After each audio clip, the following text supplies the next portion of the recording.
Obrigada, pessoal, por estar aqui mais um dia, querendo aprender sobre modelos cosmológicos alternativos. Eu vou deixar minha câmera ligada, não sei se vai atrapalhar, se em algum momento atrapalhar ou travar, talvez minha conexão às vezes não é tão boa, vocês me avisam, porque eu desligo ela e fica melhor. Beleza, sim. Tá? E aí, como a gente viu na última aula, eu falei para vocês que ia falar sobre 3 coisas principais nesse curso, né? Mais ou menos um tema por aula. Na aula passada, a gente viu mais ou menos na aula e nas aulas passadas, né, das outras pessoas, a gente viu como e por que modificar a gravidade. Hoje a gente vai ver um pouquinho de uma classe de modelos mais específica, que é uma cosmologia de Gauss-Bonnet. E aí, se vocês bem lembram, a gente acabou a última aula falando que a partir das ondas gravitacionais a gente consegue já verificar a viabilidade de diferentes modelos de gravidade modificada, simplesmente utilizando a velocidade de propagação da onda gravitacional. Né? Ela tem que ser igual à velocidade da luz. E aí, se a tua teoria prediz uma velocidade de propagação para a onda gravitacional que é diferente da velocidade da luz, você já consegue descartar esse tipo de teoria como uma teoria de gravidade correta. E aí, por exemplo, nessa classe de modelos que são descartados, a gente tem esse tipo de teoria aqui que apresenta um acoplamento entre um campo escalar e um termo de Gauss-Bonnet. Né? Tem uma predição para uma velocidade de propagação de onda gravitacional diferente da luz, e esse modelo já pode ser descartado. Mas, se a gente considera e esse aqui é o termo de Gauss-Bonnet, certo? Tipo, se você considera um G só desse aqui na sua ação gravitacional, primeiro que você não consegue equações de campo, porque os termos de superfície vão se anular. Se você considerar acoplado com um campo escalar, você tem essa diferença na velocidade de propagação da onda gravitacional, mas se a gente considera uma função desse G, então algo que não seja linear, aqui um G a uma potência, ou tipo exponencial, ou sei lá, infinitas formas de a gente escrever uma função f de G, mas que não seja simplesmente o G, a gente consegue contribuições nas equações de campo, né? Então, lembra que as equações de campo de Einstein são esse termo aqui de cima, que é basicamente o G-mini. Do lado direito, a gente tem o T-mini, que é o tensão, energia e momento, e todos esses outros termos aqui aparecem devido à contribuição dessa função f de g aqui na densidade lagrangiana. E quando a gente faz a variação da ação, a gente consegue, então, essas equações de campo modificadas aqui. E aí, é sempre aquele mesmo processo, né? A partir das equações de campo, a gente consegue obter as equações da dinâmica, das equações de Friedmann modificadas, se a gente usa uma métrica Friedmann, métrica Robertson-Walker, nesse caso aqui é uma métrica plana. E a gente tem essas equações de Friedmann modificadas aqui. Então, se vocês lembram, a equação de Friedmann para a teoria da relatividade geral é somente esse 3H aqui, igual a esse ρ do lado de cá. Né? Todos esses outros termos aparecem devido a essa contribuição de G.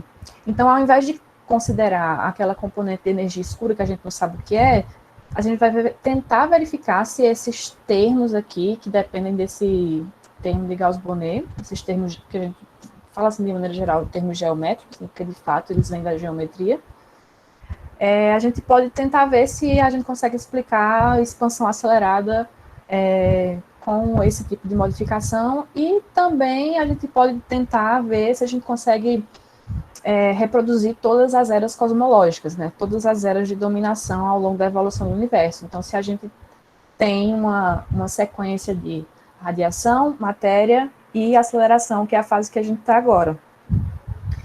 E, olhando para essas equações, a gente vê logo que não é simples de resolver, são equações de quarta ordem. Então, a gente vai de novo aplicar aquela abordagem de sistemas dinâmicos para verificar essa viabilidade dinâmica da teoria f de g. Então, o primeiro passo é sempre o quê? A gente define um conjunto de variáveis adimensionais. Nesse caso, estou escolhendo essas cinco variáveis. De tal forma que a gente consegue reescrever essa primeira equação do Friedman aqui como esse vínculo que está aqui embaixo, onde a gente identifica esse termo aqui que vai aparecer com o ρm como um ômega-m, então parâmetro de densidade de matéria, a gente consegue fazer essa relação de forma direta, e relacionar com os termos que vêm da geometria, que basicamente x1, x2 e x3, e x5, e aqui o x4 representa a radiação. E aí, qual o passo seguinte, né? A gente vai reduzir a ordem desse sistema de equações, que é um sistema de quarta ordem, a gente faz a derivada dessas variáveis adimensionais e monta um sistema de equação de primeira ordem.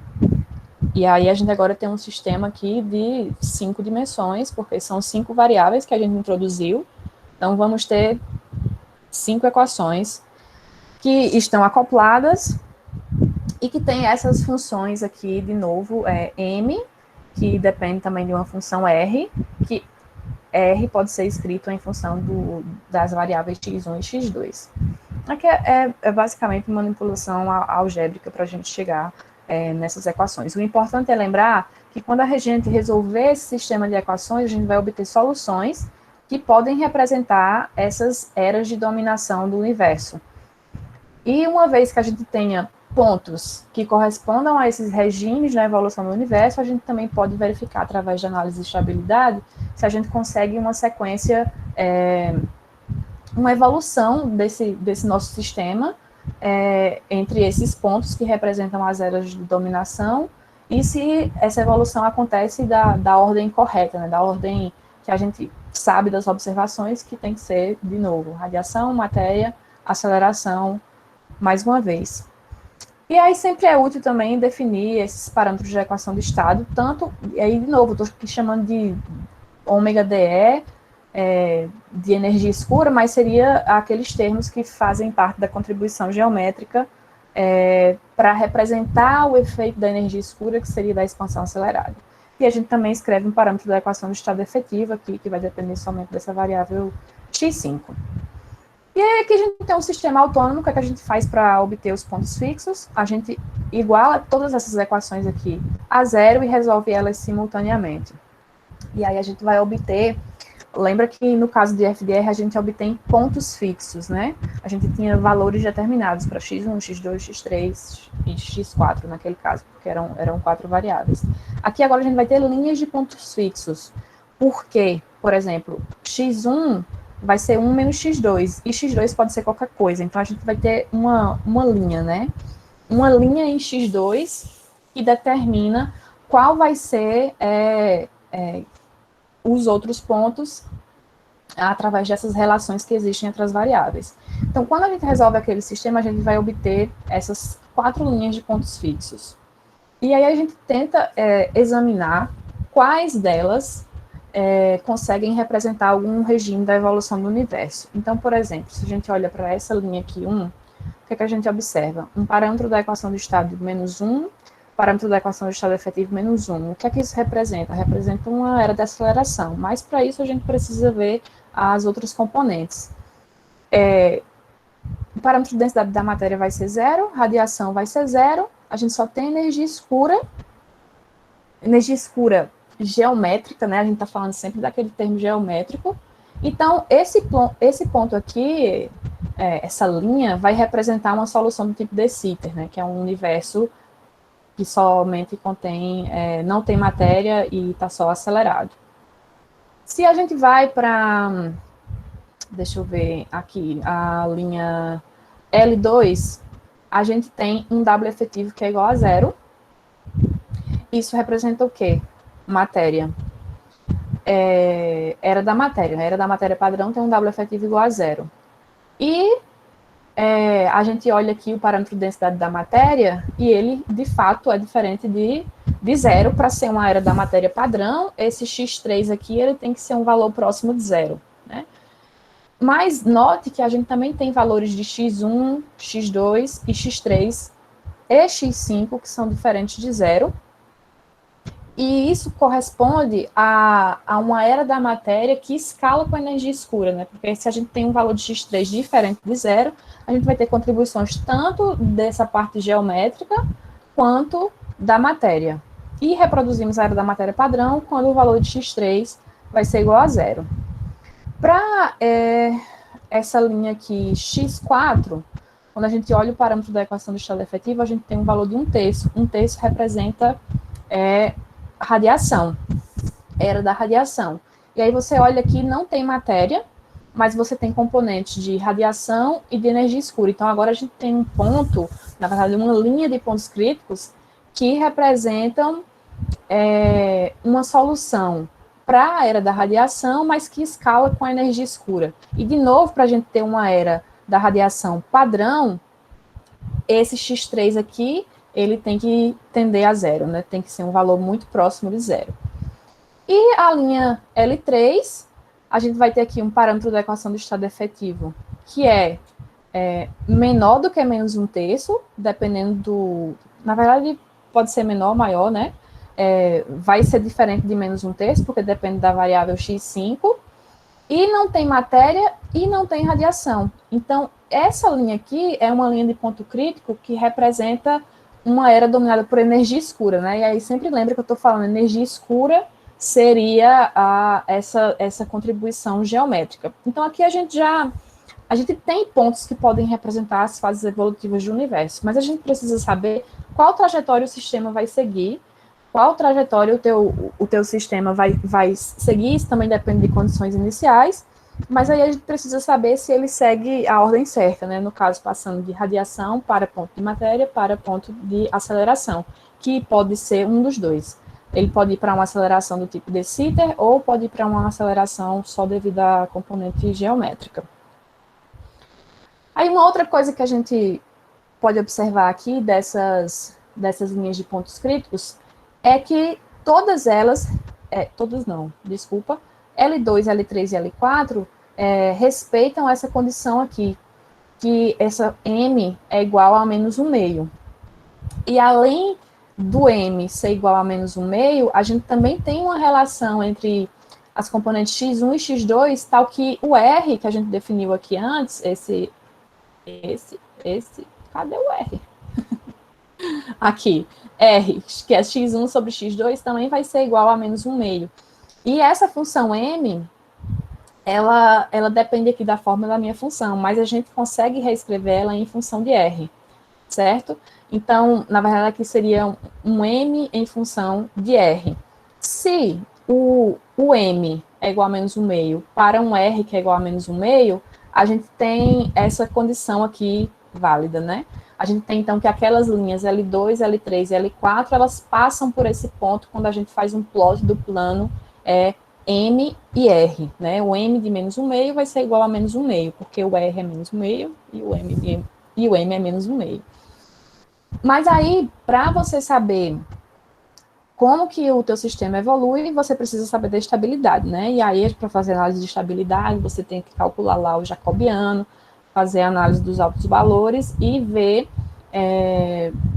para quais condições o teu modelo vai descrever um ponto de cela ou um ponto de cela que vai ter altos valores positivos e negativos, um repulsor que vai ter altos valores negativos, ou um atrator que tem altos valores positivos.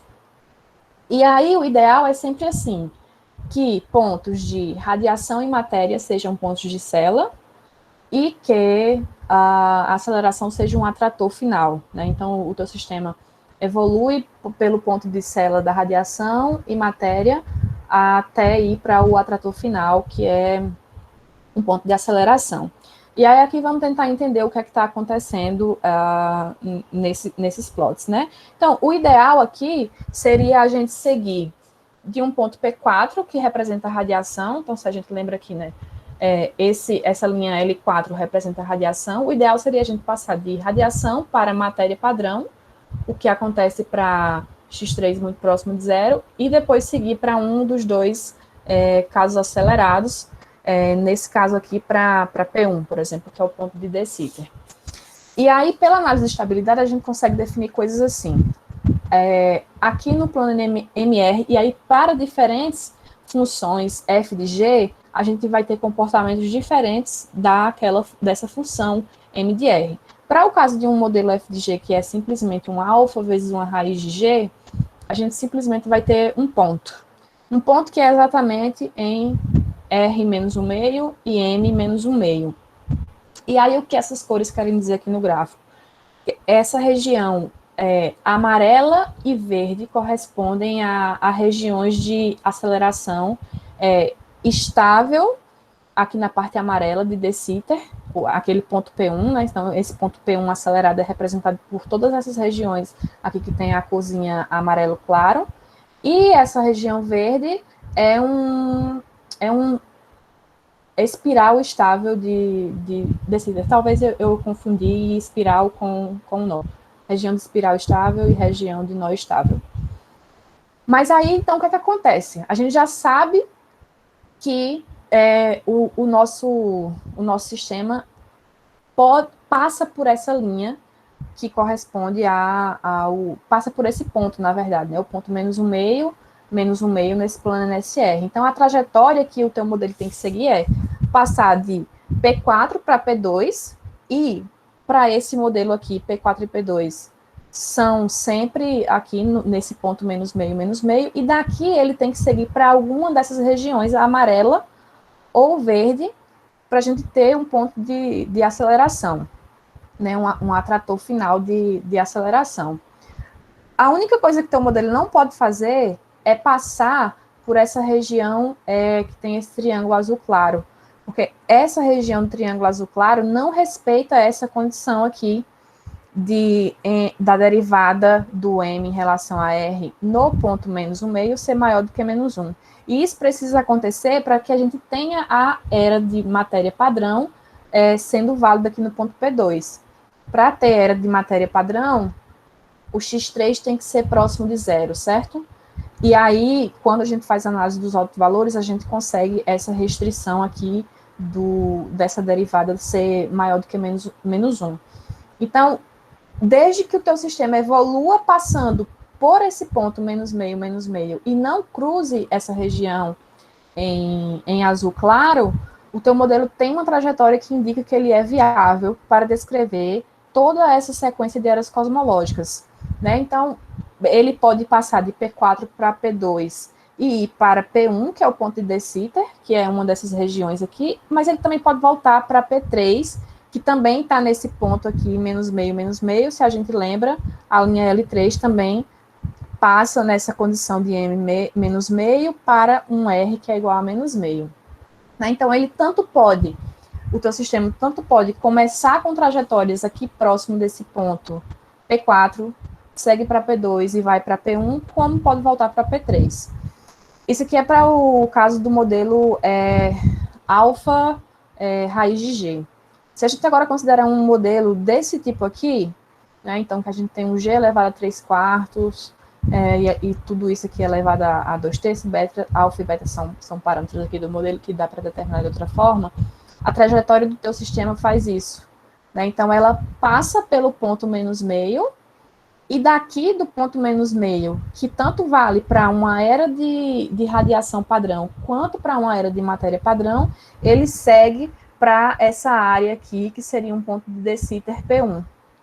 Então, esse tipo de modelo aqui também é um tipo de modelo que consegue descrever bem essas eras de dominação na evolução do universo de forma correta. Mas, por outro lado, se a gente analisa agora modelos desse tipo aqui, em que a gente tem um alfa raiz de G mais um beta e raiz quártica de G, o que acontece com a trajetória, na verdade, aqui ainda é possível. É ver que ele passa rente a essa área que seria a região proibida e segue para dentro da região acelerada, que seria essa região amarela. Mas ele cruza essa linha aqui e essa reta aqui, assim como a reta de R igual a zero, essa é uma reta que é menos R e menos 1, se eu não me engano, são regiões que também a tua trajetória, a trajetória do teu sistema não pode cruzar, porque elas acabam indo para regiões que são instáveis.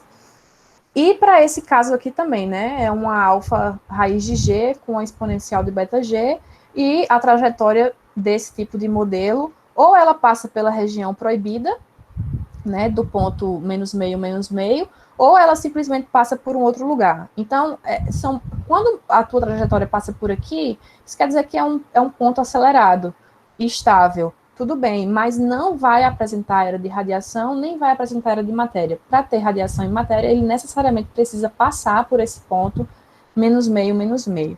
Então, isso é uma forma de analisar esse tipo de teoria de gravidade modificada, né? Você não precisa resolver de forma exata as equações, mas você vai para uma análise deste sistema dinâmico e observa essa dinâmica global. A gente também consegue ver o comportamento desse tipo de modelo analisando, lembra, o parâmetro da equação do estado efetivo. Então, se você olha aqui para o que acontece com o parâmetro da equação de estado, aqui a gente está indo do passado para o futuro aqui. No início você tinha apenas radiação e um pouco, e aí aqui o teu W efetivo seria de 1/3, né? Não tinha matéria e não tinha essa componente geométrica. Com o passar do tempo, a tua radiação evolui dessa forma, você vai ter uma fase de matéria, e depois você tem, na verdade, uma fase de matéria que escala com energia escura, né? Lembra que vamos ter essas duas contribuições aqui. E depois você passa por uma fase que você tem só energia escura. Se a gente olha no parâmetro da equação de estado, o que é que está acontecendo aqui? A gente está saindo de 1/3, fica um pouquinho aqui na parte do zero, mas não é tempo suficiente para formar as estruturas, a gente não tem uma era da matéria padrão, então esse tempo que passou aqui no zero não é suficiente e ele oscila rapidamente e para valores menores do que um W-1. Isso significa modelos Phantom, né? A gente chama de energia fantasma, que vão ter esse comportamento de aceleração menor do que -1. Então, a gente tanto pode olhar para a resolução do sistema dinâmico, que nos permite encontrar essa evolução para os parâmetros de densidade e parâmetros da equação do estado, e fazer essa comparação com o que a gente sabe de observações, né? De se representa bem ou não essa evolução nas eras cosmológicas. Tá, aí agora a gente vai dar um passinho a mais e vai considerar uma cosmologia de Gauss-Bonnet, mas não daquele tipo F de... no caso, R mais um F de G. A gente vai considerar uma função geral F de RG.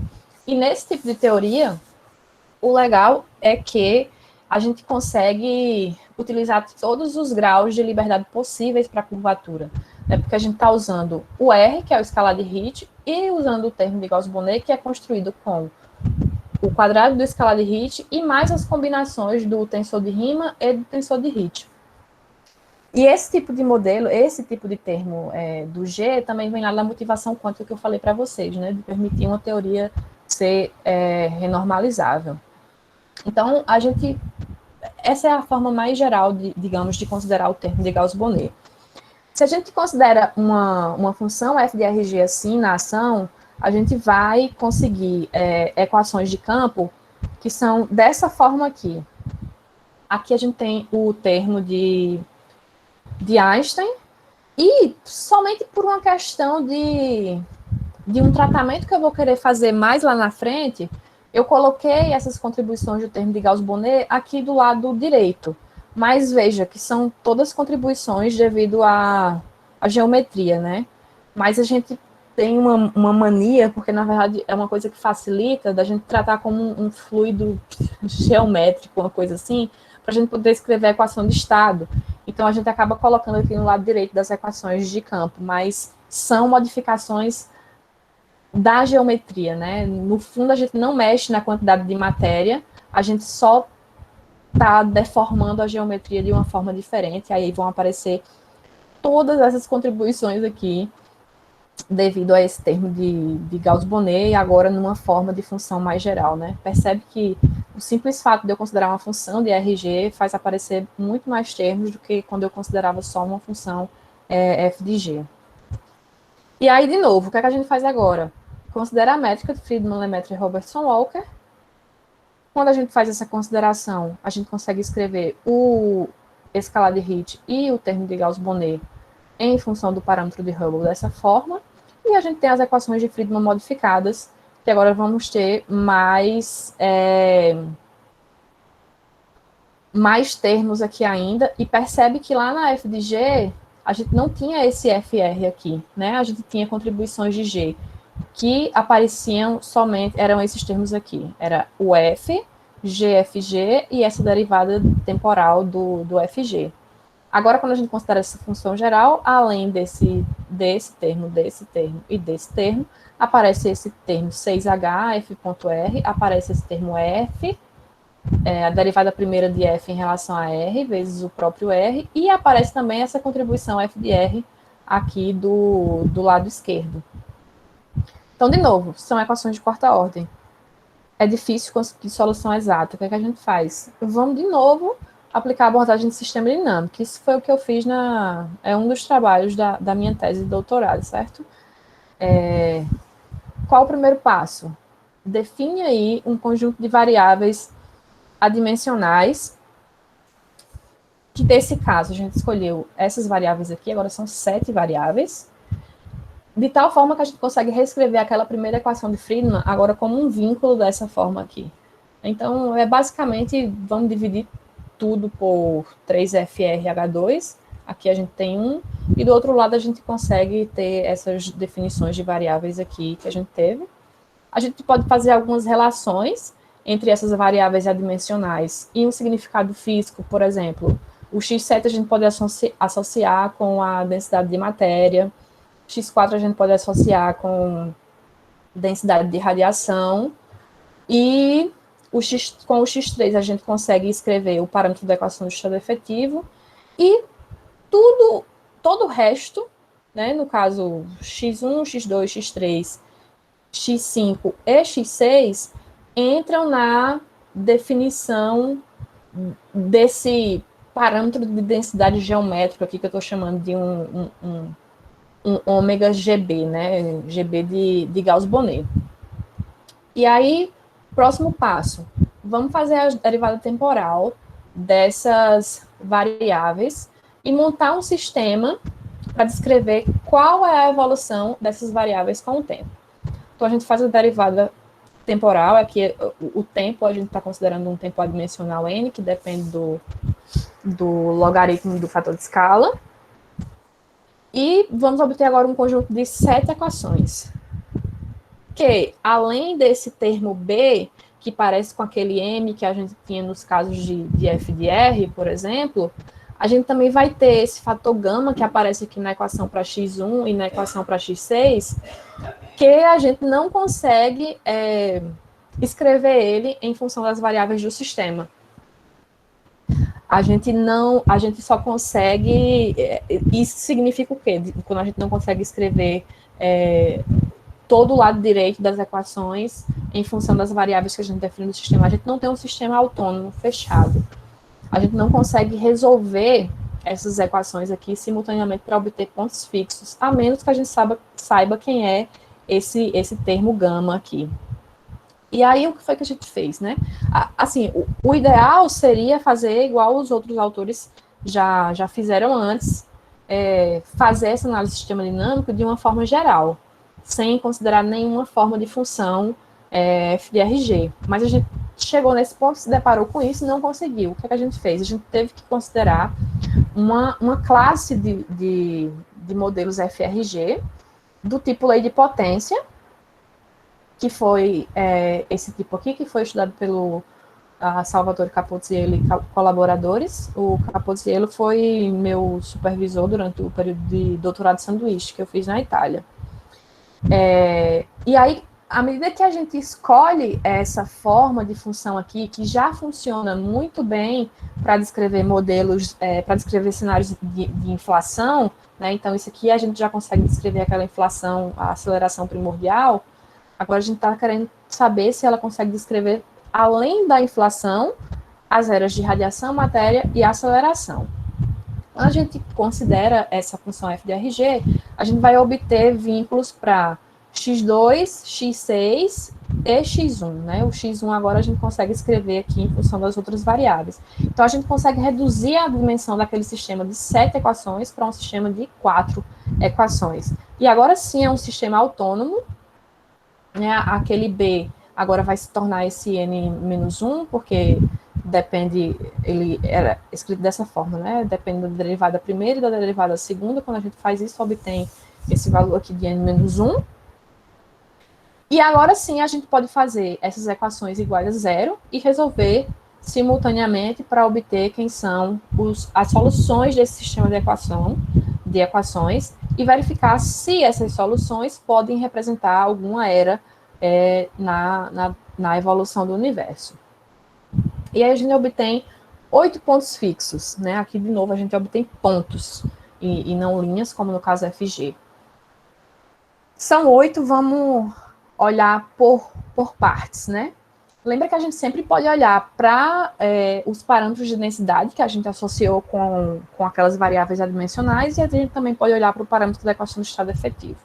Então, se eu vou aqui nesse ponto P3, por exemplo, eu só tenho a variável x4, que a gente relacionou com radiação. Não tenho matéria, não tenho nada geométrico aqui, e o parâmetro da equação do estado efetivo é igual a 1/3. Então, esse ponto representa uma era de radiação padrão. Ótimo, perfeito. A gente precisava mesmo ter um ponto desse tipo. Se a gente vai para o ponto P1, a gente vai ter uma componente x4, que é diferente de zero, não tem matéria, mas tem componentes geométricos. Então, é um tipo de era da radiação que escala com essa componente geométrica, né? E, de novo, o W efetivo aqui vai poder tender a 1/3, desde que esse N seja muito próximo de 1. Isso. N próximo de 1.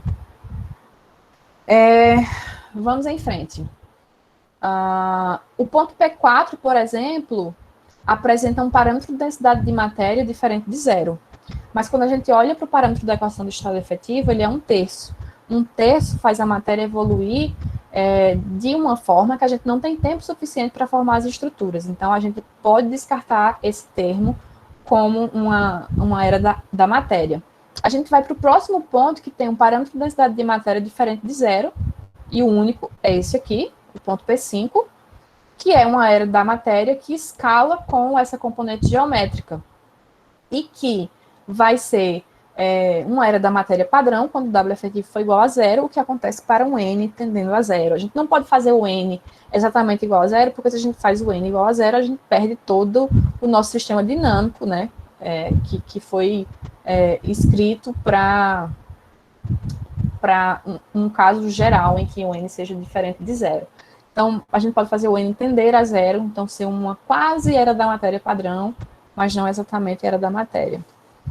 E aí a gente tem agora esse ponto aqui, P6, que não tem matéria, não tem radiação, que é a componente x4, só tem termos geométricos, e tem um parâmetro da equação de estado efetivo, que é igual a -1, que representa, então, um ponto de Sitter. E a gente tem o ponto P2, que não tem matéria, que não tem radiação, que só tem as componentes geométricas, x1, x2, x3, e que tem um parâmetro da equação do estado efetivo, que pode ser igual a -1, ou menor do que -1, ou algum valor negativo, dependendo do valor de n. Então, é um ponto que também pode representar a fase de aceleração, assim como o ponto de de Sitter. Aí, de novo, a gente tem o que a gente sabe das observações, que é uma dinâmica que parte de radiação, matéria para aceleração. A gente tem pontos que podem representar essas eras, mas a gente precisa saber se o sistema segue essa trajetória, né? Se segue, por exemplo, de P1 para P5 e P2, ou P1, P5, P6, ou se ele vai de P3, P5, P2, ou P3 para P5, P6. Como que a gente sabe disso? De novo, fazendo análise de estabilidade através da determinação dos autovalores do jacobiano associado ao sistema. E aí, sempre lembrar, né, que a gente pode ter nós estáveis, instáveis, pontos de Sela e espirais do tipo estável ou instável. Os pontos estáveis vão representar atratores e tem autovalores negativos, repulsores, não, positivos, Repulsores vão ter todos os autovalores negativos. Ai, gente, estou confusa. Um é positivo e o outro é negativo. E ponto de célula quando a gente tem altos valores positivos e negativos, o que significa que a gente vai ter trajetórias que se aproximam e que se afastam desses pontos. E aí aqui tem os autovalores para cada um daqueles pontos fixos, né? E a gente só consegue saber se vai ser um ponto de célula, um repulsor ou um atrator, dependendo desse valor de N aqui, né? A gente precisa fazer considerações sobre em quais situações esses pontos vão se comportar como um desses três casos que eu acabei de falar. E aí a gente consegue fazer isso para faixas de valores de N. E aí vamos começar com a análise de estabilidade do ponto de radiação, né? Que pode ser P1 ou pode ser P3, que é a radiação padrão, e P1, que era aquele ponto de radiação que escala com a componente geométrica. O ideal para um ponto de radiação era que fosse um ponto repulsor. E isso acontece em que caso? Valores de N maiores que 1.148. Daqui em diante, esse ponto sempre se comporta como um repulsor. Mas, se for um ponto de célula, também está tudo bem, porque pelo menos a gente sabe que o teu sistema ele se aproximou daquele ponto de radiação e depois se afastou e pode ir para algum outro ponto depois. Né? E esse caso em que o ponto de radiação pode ser um ponto de célula é para o caso P1 e para um modelo de radiação padrão, desde que o N seja menor do que 1.148. Então, beleza. A gente passou aqui na análise de estabilidade para uma era da radiação. O sistema pode começar dali e seguir para outro lugar. Quando a gente vai para a análise do ponto de matéria, que é o ponto, somente a gente só pode ter o ponto P5, o que é que acontece? O ponto P5, ele se comporta como uma célula, e o ideal seria que fosse uma célula mesmo, o ponto de matéria, né? Porque você vem de uma célula ou um repulsor de radiação, seu sistema vem de uma trajetória próxima àquele ponto de radiação e vai agora passar por um ponto dominado por matéria, fica um tempo por ali e depois segue de novo. Então, o ideal é que seja um ponto de célula. Isso acontece para P5 em todas as faixas de valores de N, exceto nesse intervalo em que o N varia de 0,75 até 1,148. Nesse caso, o ponto P5 se comporta como um atrator. E aí, qual o problema disso? Isso significa... E aí, lembra que é justamente a faixa de valores que a gente precisa. O ponto P5 só representa uma área da matéria padrão para um N muito próximo de 1. Só que quando o N é muito próximo de 1, o ponto P5 é um ponto atrator. Isso significa que o teu sistema sai da radiação e vai para a matéria, mas ele fica ali para sempre. Ele não consegue sair desse atrator e evoluir para uma era dominada pela essa componente geométrica que vai representar a aceleração. Então, a gente se depara com esse problema aqui. E quando a gente vai fazer a análise dos pontos que podem representar a fase acelerada, esse ponto, idealmente, deveria ser um atrator, né? O ponto de de Sitter, que é o P6, agora, se eu não me engano, o ponto de de Sitter.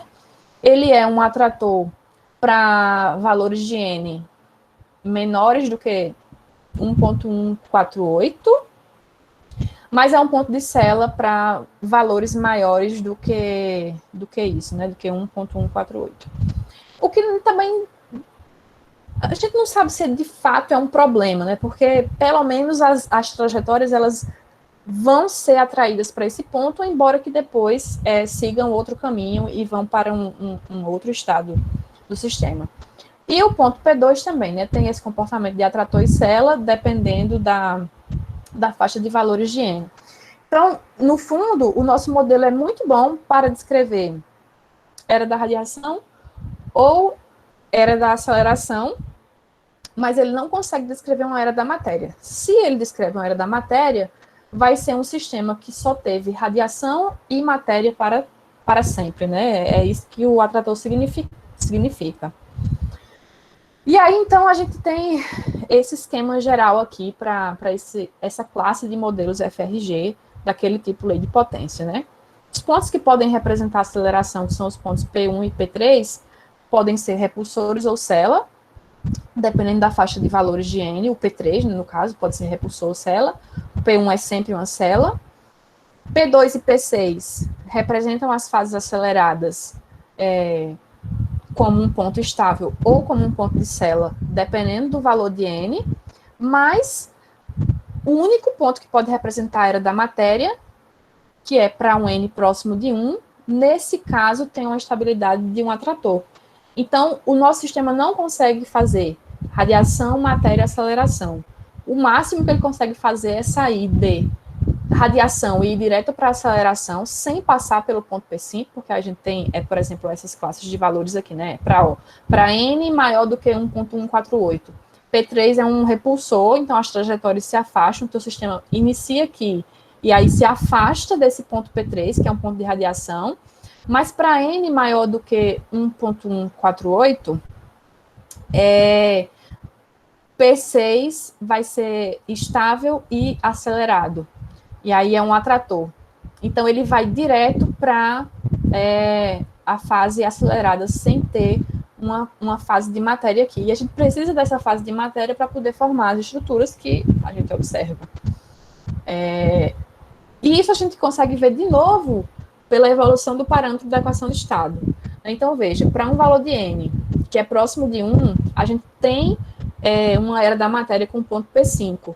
Mas a gente faz ele virar não que a gente faz ele virar um atrator, ele é um atrator, né? Então a gente sai de um W efetivo, que é um terço, que era radiação, e fica aqui em uma era que é quase matéria, porque é um W efetivo próximo de zero, mas a gente fica aqui para sempre, a gente não consegue sair daqui e ir para uma fase acelerada, que teria que ter um W menor do que menos um terço.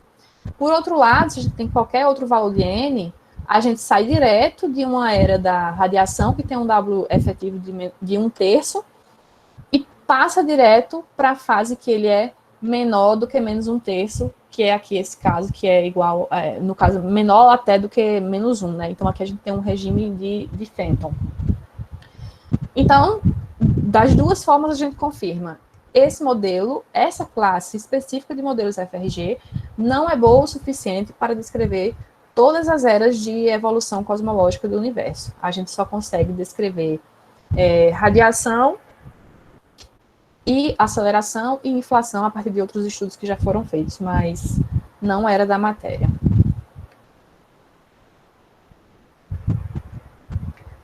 Tá, mas a gente ainda pode fazer outra coisa, que é... Meu Deus, o meu tempo está acabando. Que é como comparar esse tipo de modelo com as observações. E isso para que caso? Agora a gente só sobra a opção de explicar a fase acelerada com esse modelo FDRG, né, com aquela classe de modelos específica que a gente considerou. E a gente usa dados de radiação cósmica de fundo e dados da estrutura em grande escala, né? E por que a gente usa esses dois tipos de dados especificamente? Eu utilizei em um outro trabalho que eu fiz também na minha tese. Aqui a gente tem um mapa da radiação cósmica de fundo, um mapa das flutuações de temperatura da radiação cósmica de fundo. Esse mapa significa o quê? Que em todas as direções do céu que você vai apontar, você vai ter uma temperatura média de 2,73 Kelvin, mais ou menos flutuações aqui da ordem de 10 a menos 5 Kelvin, certo? Pontinhos mais vermelhos indicam regiões mais quentes e mais azuis regiões mais frias, mas sempre nessa ordem de 10 a menos 5. E essas flutuações de temperatura se refletem na estrutura em grande escala do universo, em que a gente vai ter uma estrutura que é homogênea isotrópica em grande escala. E por que isso acontece, né? Aquelas flutuações de temperatura na radiação cósmica de fundo estão relacionadas com flutuações de densidade no universo primordial. De tal forma que regiões que são mais quentes na radiação cósmica de fundo correspondem a regiões do universo primordial que tinham mais matéria, né? São regiões de sobredensidade. E aí o que acontece com essas flutuações de densidade? Elas evoluem ao longo do tempo, né? A gente tem flutuações de densidade tanto de matéria quanto de matéria escura. Elas evoluem e formam as estruturas que a gente vê hoje. E aí, Quando a energia escura passa a dominar, né, a gente sabe que tem radiação, fase da matéria quando as estruturas vão começar a evoluir e se formar, e fase de domínio da energia escura, que vai fazer o universo ter uma expansão acelerada. Isso vai mudar a taxa com que a gente tem aglomeração de grandes escalas, né? Se o universo está expandindo mais rápido do que o efeito gravitacional, então a tendência é que a gente consiga, que a gente aglomere menos em estruturas de grande escala. E aí, para fazer o estudo disso, o que é que a gente faz? Considera que essas perturbações de densidade primordiais são perturbações no tensor-energia-momento. A gente precisa de teoria de perturbações para isso, que eu não vou entrar em muito detalhe, quero só falar algumas coisas aqui. Correspondem a perturbações no tensor-energia-momento e que, consequentemente, correspondem também a perturbações na métrica. Essas perturbações elas podem ser escalares, vetoriais e tensoriais. No caso de perturbações escalares, que são essas perturbações de matéria, a gente pode descrever, utilizando a teoria de perturbações, a gente pode descrever como que essas perturbações evoluem ao longo do tempo, né? Obviamente. Principalmente esse delta aqui, eu não sei se é exatamente esse delta ou se é um outro delta, mas o contraste de densidade, né, que é definido como essa razão da densidade média de uma densidade de ρ menos a densidade média sobre a densidade média. Isso é o contraste de densidade. Então, esse contraste de densidade vai dizer como essas perturbações evoluem em cada fase do universo. Então, vai depender da pressão do fluido, vai depender da densidade desse fluido, né? Então, na fase que era dominado por matéria, vai seguir uma evolução que é de um jeito. Quando a energia escura começa a dominar, esse fluido vai ter uma outra pressão e radiação e densidade características que vão fazer esse fluido evoluir de outra forma e o contraste de densidade cresce de outra forma. Então, no caso, seria de aglomerar menos, né? Então, essas coisas aqui podem ser feitas implementar. Ok. Eu já queria pular lá na frente, eu acho até que eu vou fazer isso. Não sei se o Carlos vai falar de BAO com vocês hoje ou amanhã, mas só um pouquinho mais sobre essas flutuações de matéria. Né? Lembra que, segundo o modelo cosmológico padrão, a gente tem um fluido primordial ali que era formado de fótons e bárions. Né? E tem essas regiões de sobredensidade devido àquela simetria dos bárions, que a gente não sabe explicar, mas que existe. Então, aquelas regiões que têm sobredensidade vão atrair mais matéria. Só que na medida que essas interações vão acontecendo, a gente tem um aumento na pressão de radiação devido a essa interação entre os fótons e a matéria bariônica. Então, na verdade, esse fluido fica oscilando, né? Pressão de radiação afastando e gravitação tentando aproximar isso. E isso é uma coisa que vai acontecer em diferentes escalas. E além da densidade de matéria e de fótons, a gente também tem matéria escura ali no universo primordial, certo? E aí, o que é que acontece? Enquanto o fluido fóton-bário está acoplado, enquanto está havendo essa oscilação, eles vão se propagando juntos, certo? Mas, à medida que o universo expande e esfria o suficiente para haver o desacoplamento e a gente ter a radiação cósmica de fundo viajando livremente, o que é que acontece? Essa oscilação que estava acontecendo, ela congela e ela só vai agora crescer sobre o efeito gravitacional por causa dos postos de matéria escura. E aí, o que é que acontece? Tem aquela distribuição central, digamos assim, e a tua oscilação vai se propagar até uma certa distância. Né? Aí ela congela e só evolui gravitacionalmente. Então, a gente vai ter picos de densidade nesse ponto central e nesse ponto que foi o máximo que a tua oscilação pôde se propagar. E isso acontece em todas as escalas, e acontece de forma aleatória, e aí a gente precisa de estatística para tentar entender, né? Então, eu estou falando dessa propagação aqui da região central, acontece em várias escalas, acontece de forma aleatória, a tua oscilação se propaga até o desacoplamento e congela. E aí essas perturbações de densidade vão poder crescer sobre efeito gravitacional. Então a gente vai ter um pico na distribuição de matéria no centro e até essa escala característica, que foi a distância que a oscilação pôde percorrer. Já é meu tempo, né, Aldinês? Não, não, Simone, ainda tem mais uns Não? 8 minutos. Porque Ah, tá bom. 7h05, Tá bom. aí 8h05, mais 15 minutos para perguntas. Tá.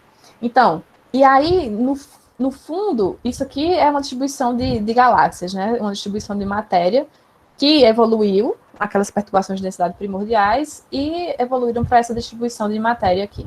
E aí a gente pode usar uma coisa chamada função de correlação de dois pontos, que vai quantificar qual a frequência que a gente observa uma separação no céu entre duas galáxias, por exemplo. E aí a gente vai fazendo isso para todos os pares de galáxias que tem no teu levantamento de dados, né?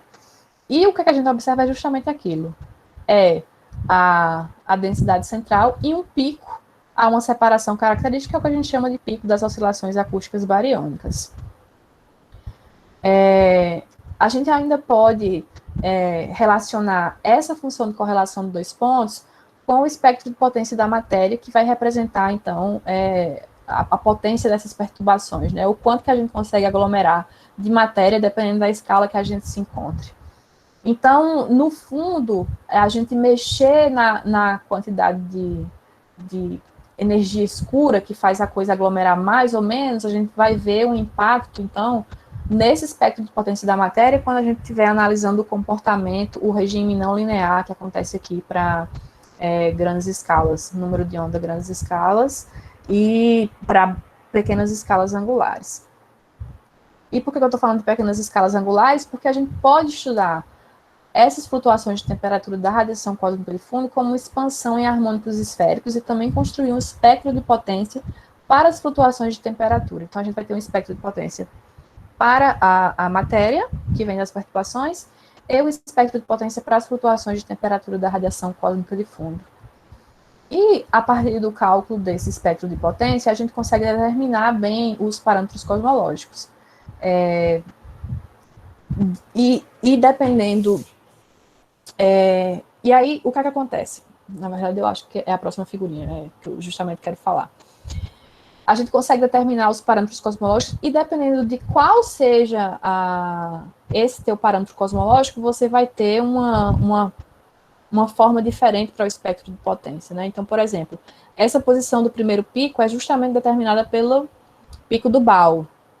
Mas, uma coisa que eu não falei aqui, mas que a gente tem que levar em consideração, são efeitos secundários da radiação cósmica de fundo. Então, a gente vai ter efeitos da energia escura aqui em baixos multipolos. E é mais ou menos uma coisa desse tipo, né? Para quem quiser, tem como mexer nisso em uma interface online para o CAMB, que é um resolvedor de Boltzmann justamente para essas equações de perturbações. E aí, basicamente, é assim. Se tu deixa todos os parâmetros constantes e muda só a curvatura, você muda tanto a forma do espectro de potência aqui em baixos multipolos, quanto muda a posição de todos os picos. Se a gente muda só a quantidade de matéria, né, de matéria e baryons, então o que acontece? A gente muda principalmente a altura do primeiro pico, porque o que acontece quando a gente muda a quantidade de baryons? Aquela oscilação ela vai poder ser maior ou menor, então a gente vai ter um espectro de potência aqui que vai diferir na sua amplitude. Se a gente mexe só na componente de energia escura, a gente muda principalmente aqui em baixos multipolos, justamente por causa do efeito Sachs-Wolff integrado, que eu vou falar no próximo slide, e muda também a posição aqui dos picos do espectro de potência. E como é isso, né? O efeito Sachs-Wolff integrado, ele acontece devido à expansão do universo mudar a promover assim, uma diferença de energia nos fótons da radiação cósmica de fundo. Então, a radiação cósmica de fundo vem lá evoluindo de boa, ela pode cair em poços de potencial de energia escura, e o que acontece é que quando esse fóton cai no potencial, ele ganha energia, e ao sair ele perde energia. Como eu vou falar de maneira bem grosseira assim, profundidade do poço de potencial muda, porque o universo está expandindo de forma acelerada, ele vai ter uma diferença de energia, de tal forma que quando a gente olha o mapa das flutuações de cósmica de fundo, em regiões de vazios, a gente vai ver um decréscimo, né? A gente vai ver uma região ainda mais fria, e em regiões que tem um poço de potencial mais profundo, a gente vai ver um aumento aqui dessa intensidade, né? E aí, essas coisas afetam principalmente o regime não linear para o espectro de potência da matéria, que são essas estruturas aqui em grandes escalas, e grandes escalas correspondem a baixos multipolos. Então, o efeito Sachs-Wolff, ele muda principalmente aqui o espectro de potência em baixos multipolos. E aí tem vários códigos na literatura que são usados para fazer esse tipo de análise. O que eu uso é o CAMB, que é em linguagem Fortran, mas também tem o Class, que é em C, e também tem o CAMB para Python. Então, vocês podem dar uma olhada, que tem algumas referências para o CAMB, para demonstrações e tudo mais. E aí, então, tá, tudo isso foi para chegar aqui e tentar ver se a gente consegue usar esse modelo de Gauss-Bonnet para explicar essa fase de expansão acelerada. E a gente consegue fazer isso como? Lembra que no início eu falei que a gente coloca aqueles termos de Gauss-Bonnet do lado direito para eu poder fazer uma análise em termos de um fluido geométrico. Então, a gente consegue escrever um parâmetro da equação do estado que depende somente desses termos geométricos, né? Mas a gente, de novo, precisa escolher a forma da função FRG aqui.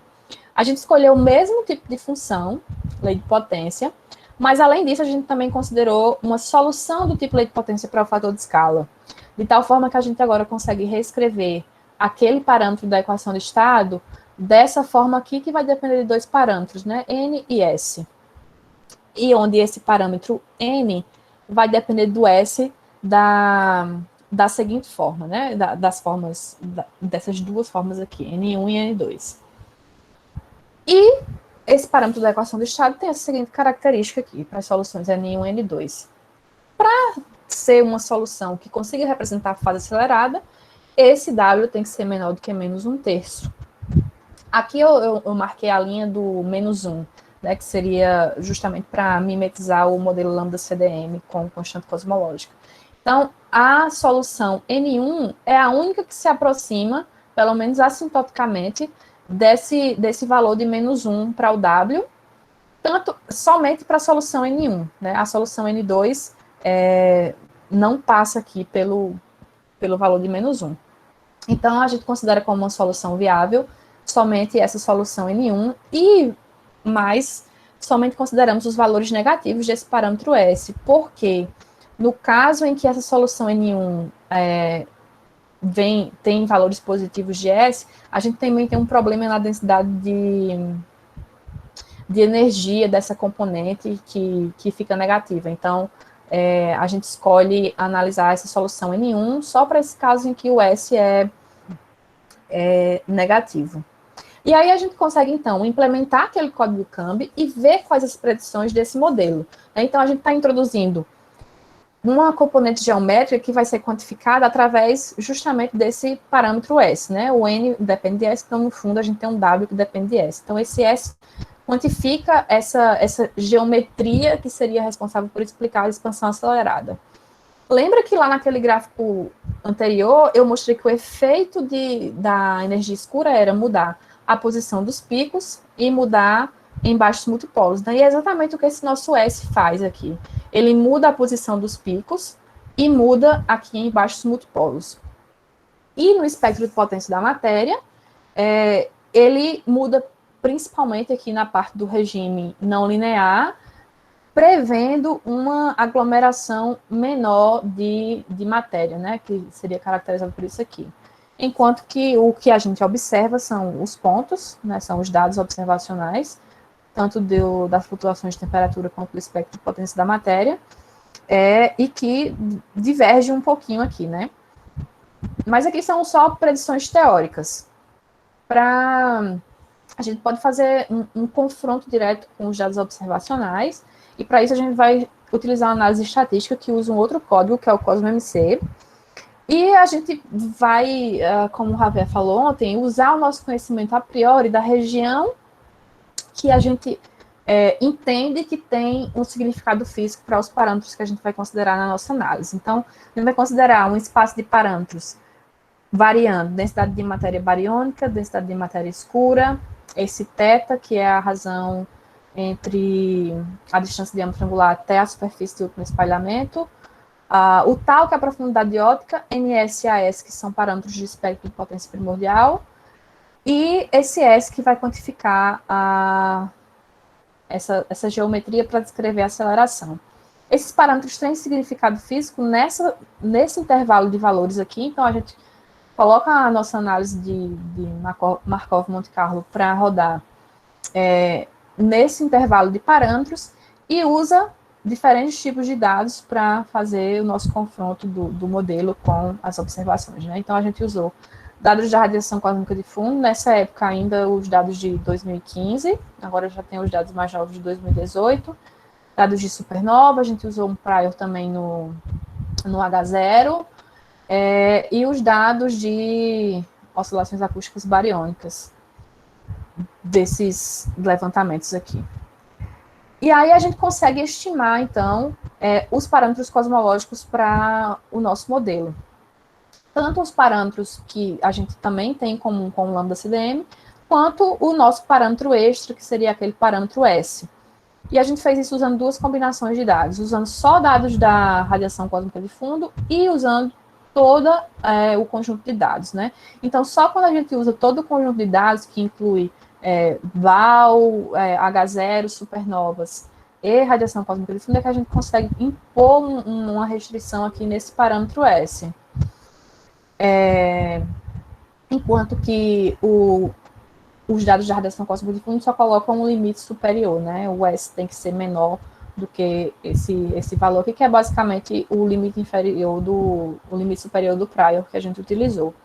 E a gente também obtém valores derivados para o H0, parâmetro de densidade de matéria, esse parâmetro de densidade geométrico aqui, que seria responsável pela aceleração. Então, vê que ele é mais ou menos, a gente continua com aquela proporção, né, de 0,3, 0,7, que é o que tem um modelo cosmológico padrão, mas a gente não está dizendo que é uma energia escura que a gente não sabe o que é, a gente está dizendo que essa componente vem da geometria, vem do termo de Gauss-Bonnet. Mas, para explicar essa aceleração sem usar energia escura, a gente precisou introduzir um outro parâmetro aqui na nossa análise, e o modelo acaba sendo penalizado por isso, né? Uma forma que a gente tem de contabilizar é utilizando esse critério de informação bayesiana, que considera tanto o valor dos parâmetros que minimizam o Q quadrado e que maximizam a sua likelihood, como o número de parâmetros extras que o modelo tem e o número de pontos de dados que você está usando. Né? E aí, dependendo, você faz uma diferença entre o seu modelo e o modelo de referência, que a gente toma como referência sempre o modelo lambda CDM, e dependendo da faixa de valores que o teu valor delta bit se encontre, você vai poder ter um suporte em favor ou não do seu modelo. Então, se a gente usa só dados de radiação cósmica de fundo, adicionando um parâmetro a mais, o valor de bit é 19,1. Quando é maior do que 10, significa um suporte muito forte para um modelo de referência, que é o modelo lambda CDM. Então, é tipo assim, olha, tu está colocando um parâmetro a mais, mas isso não compensa, porque a gente nem consegue determinar o parâmetro e só está me dando mais complexidade nesse modelo.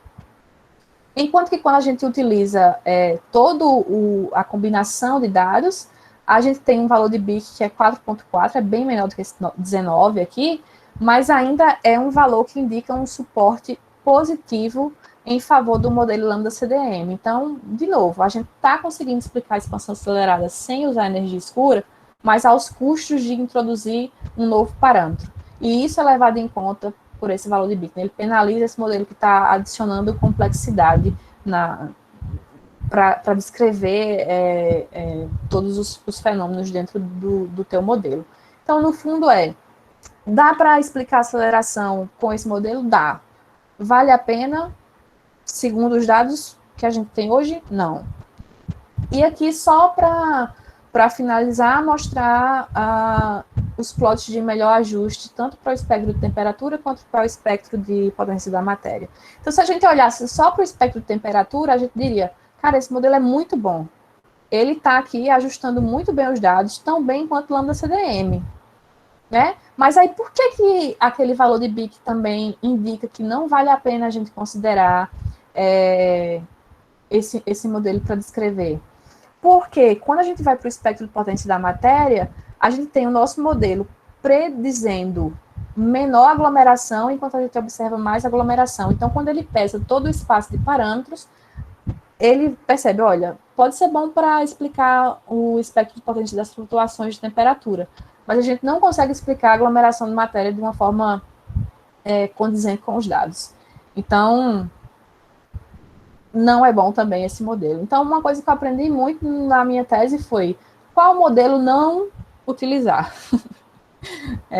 E aí a gente para por aqui hoje, tem algumas referências aqui sobre material que eu usei para fazer a aula, e sempre a minha tese também, né? Que eu não coloquei aqui, mas eu acho que ontem alguém colocou.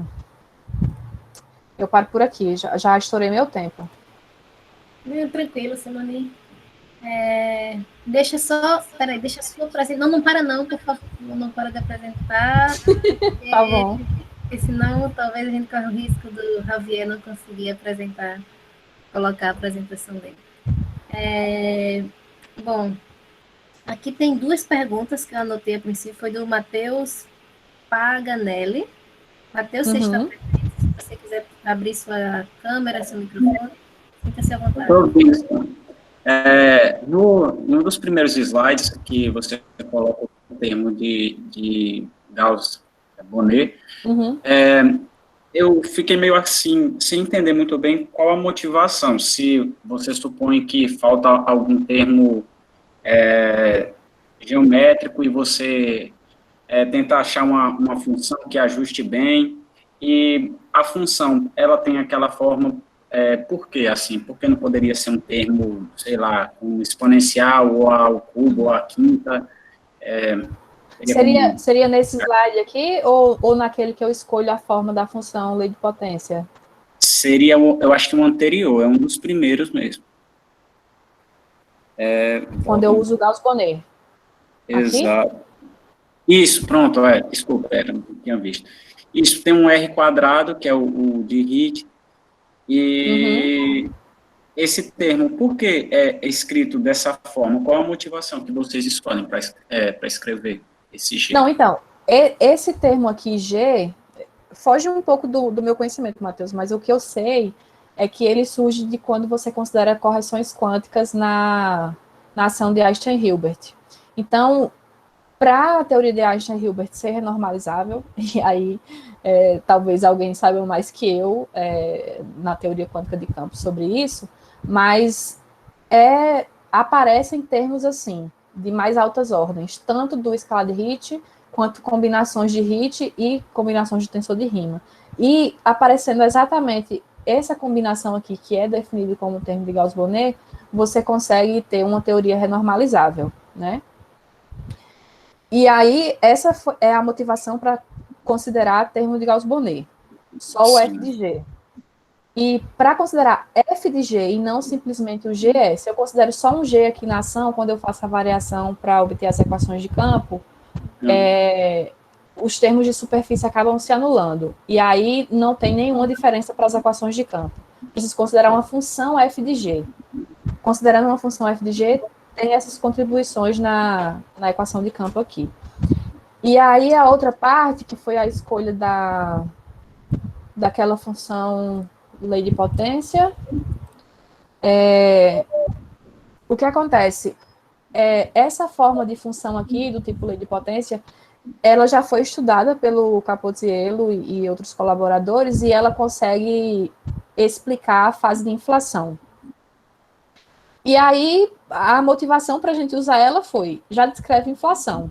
Vamos ver se ela consegue descrever a aceleração e se, por uma coisa muito boa, ela consegue descrever todas as eras cosmológicas. Então, se a gente consegue ter era da radiação, se a gente consegue ter era da matéria e se consegue ir para uma fase de aceleração. Então, inflação a gente já sabia que resolvia. E aqui, a partir da análise que a gente fez, a gente conseguiu encontrar que não dá para descrever tudo. A gente pode descrever inflação? Pode descrever a aceleração? Pode. Mas não dá para ter toda a sequência de eras cosmológicas com esse modelo FRG, desse tipo aqui. Pode ser que um outro tipo consiga, mas aí a gente só estudou esse. Tá bom, obrigado. Ficou bem claro mesmo, porque eu pensava que era um método assim, tentativa, vamos ver qual é a função que ajusta melhor a coisa. Uhum. Obrigado. Nada. Beleza, tem uma outra pergunta aqui de outro Matheus, que é o Matheus mesmo, mas ele está sem microfone, e ele falou o seguinte, são duas perguntas, na realidade, Simone.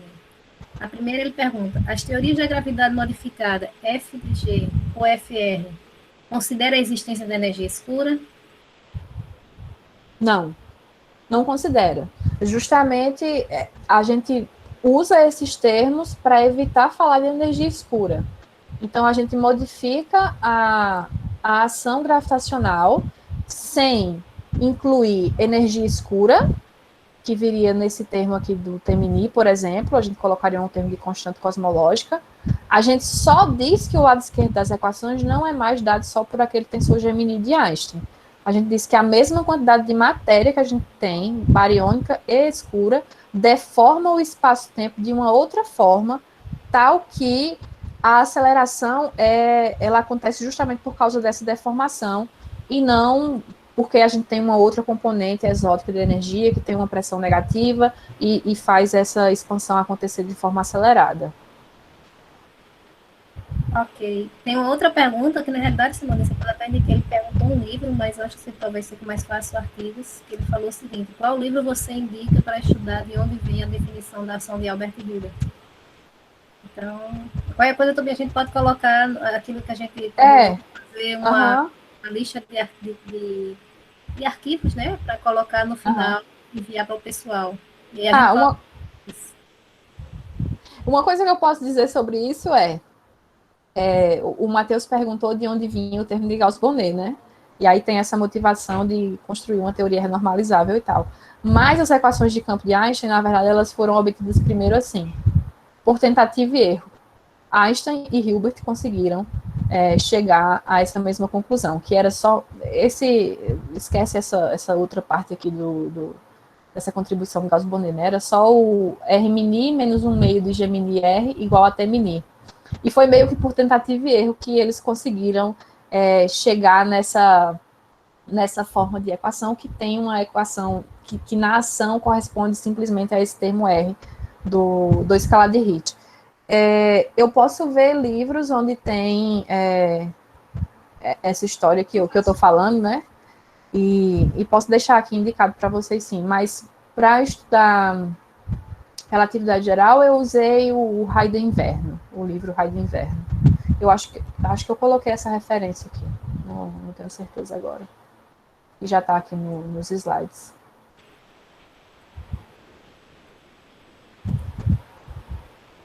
Tá. Tá certo, Simone. Aí tem outra pergunta do Carlos Bengali, né? É sua, Carlos, ou é de alguém essa pergunta? O microfone está desligado, cara. Não, é minha mesmo. A minha mesmo. Oi, Simone, tudo bem? Eu pensei que tinha pegado de algum Não, a minha mesmo. YouTube ou não, é uma curiosidade minha mesmo, tipo... então, primeiramente, né, parabéns pela palestra, tá muito boa, como sempre, e também pelo trabalho, né? Eu tenho uma curiosidade mesmo, tipo, com relação a essa abordagem que você está utilizando de utilizar sistemas dinâmicos já para meio que... Pelo que entendi, você já meio que pré-impõe alguns vínculos matematicamente possíveis que um certo modelo pode assumir nos seus parâmetros. Uhum. Então, com isso,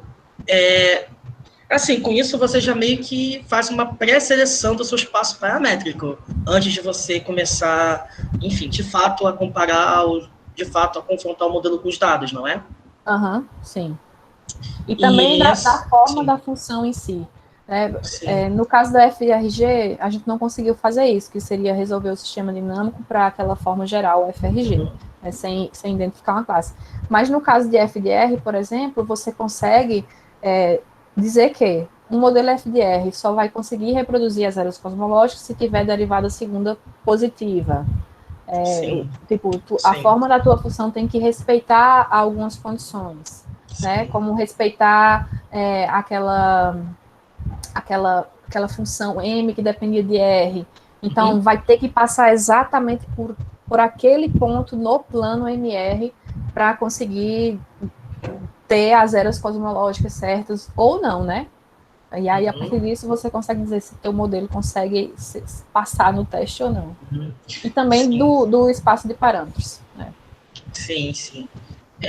Não, eu acho bacana isso, porque uma vez que eu acho que, só pegando gancho na discussão, né, eu acho que na sua primeira aula, né, na segunda, alguém perguntou sobre, enfim, também com base na palestra do professor Edésio, né, o pessoal perguntou, ok, mas como é que você define um parâmetro, assim, um modelo cosmológico alternativo? A princípio, você tem toda a liberdade do mundo para você definir uma FDR, Uhum. sei lá, um modelo genetístico e dinâmica, uma quintessência. A princípio, você tem toda a liberdade do mundo, né? Mas na prática vão ter, talvez, na prática, ou seja, imagino que com essa abordagem você já impõe alguns limites, ou seja, Isso. de funções que são matematicamente válidas, ou seja, que pelo menos reproduz aquilo que a gente sabe que tem, né? Tipo, era da matéria, do domínio da aceleração cósmica, tudo mais, né? Acho bacana. Uhum. Isso. Sim. Então acho que Ok. fica a dica para quem quiser. Bom, tipo, é uma abordagem interessante para quem tem interesse em cosmologia teórica, construção de modelos cosmológicos. Eu vejo um potencial muito grande e pouco explorado ainda, assim, na literatura mesmo geral, de uso de sistemas dinâmicos para isso, né? Pelo menos eu não vejo muito, mas não sou No, especialista nisso, então. Mas, tem alguns casos sim, mas de fato não é tanto não, Carlos. Para FDR já está bem estabelecido isso. O Amêndola, o Sujikawa já exploraram bastante sistemas dinâmicos para FDR. Mas aí para outros tipos de modelo, de vez em quando você vê aí no archive. Teleparalelo, Gauss-Bonnet e outros. Ok. Deixa eu só perguntar, o Souza, o Matheus e o Isaac, que estão aí coordenando o Facebook e o YouTube, tem perguntas aí, Matheus, Souza? Não, Aldinez, aqui no YouTube tá tudo em paz, assim como no Facebook também. Pronto. Então, eu não sei se eu esqueci a pergunta de alguém, por favor, podem falar, pessoal, porque eu estava olhando aqui no chat e acho que só foram essas perguntas. Então, se não tem mais perguntas, eu vou para a gravação, Simone, e aí eu vou pedir para o Tá bom. Javier aí anexando, deixa eu parar aqui. Obrigada, Simone, extraordinária apresentação, foi fantástico. O pessoal está elogiando bastante. Obrigada, gente. A ideia é que vocês entendam. Se tiver o que melhorar, pode falar também. Tá certo.